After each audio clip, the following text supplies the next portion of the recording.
அதிகாரம் 5. பெல்ஷாத்சார் இப்போது பாபிலோன் தேசத்திற்கு ராஜாவாய் இருக்கிறான்.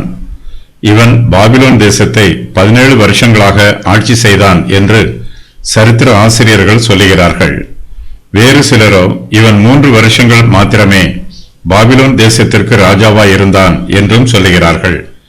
பெல்ஷாத்சார் பாபிலோன் தேசத்தை ஆட்சி செய்த காலத்தில் பெர்சிய தேசத்தின் ராஜாவாகிய கோரேசு என்பவன் தன்னுடைய ராஜ்யத்தை விஸ்தாரம் பண்ணி கொண்டிருந்தான். பெர்சிய தேசம் வேகமாக வளர்ச்சி பெற்றது.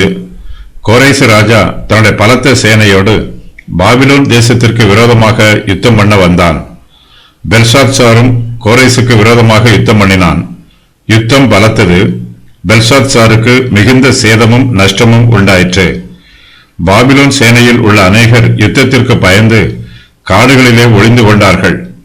பெல்ஷாத்சார் எஞ்சியிருந்த தன்னுடைய சேனைகளோடு பாபிலோன் நகரத்திலே பாதுகாப்பாக தங்கியிருந்தான்.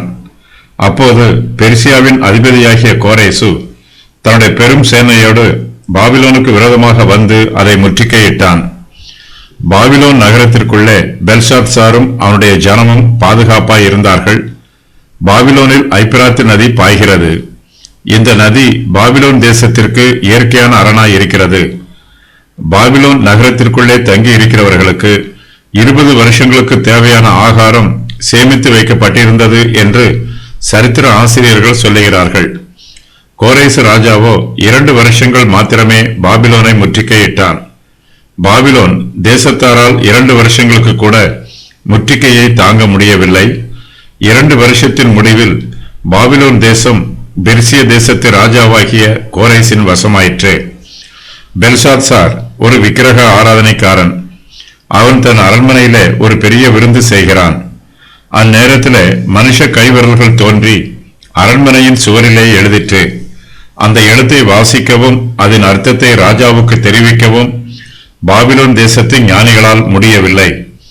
தானியேல் அந்த எழுத்தை வாசித்து அதற்கு அர்த்தத்தை பெல்ஷாத்சார் ராஜாவுக்கு சொல்லுகிறார். ராஜாவுக்கு அழிவு வரும் என்று எழுதப்பட்டிருக்கிறது. தானியேல் விளக்கமாய் சொன்னது உடனே நிறைவேறிற்று. அன்று ராத்திரியிலே பெல்ஷாத்சார் கொலை செய்யப்பட்டான். மேதியனாகிய தரியு பாபிலோன் ராஜ்யத்தை கைப்பற்றினான்.